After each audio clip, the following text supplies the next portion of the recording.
2014 తర్వాత మెదకు ప్రాంతం యొక్క అభివృద్ధి కోసం ప్రారంభించిన నిమ్స్ అభివృద్ధి కుంటుబడింది. ఈనాడు నేను ముఖ్యమంత్రిగా బాధ్యతలు చేపట్టిన తర్వాత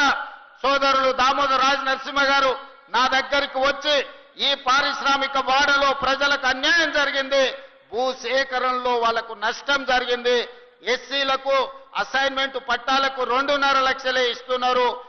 భూమి పోయిన వాళ్ళకు 5 లక్షలే ఇస్తున్నారు, వాళ్ళకు పెంచాల్సిన అవసరం ఉన్నదని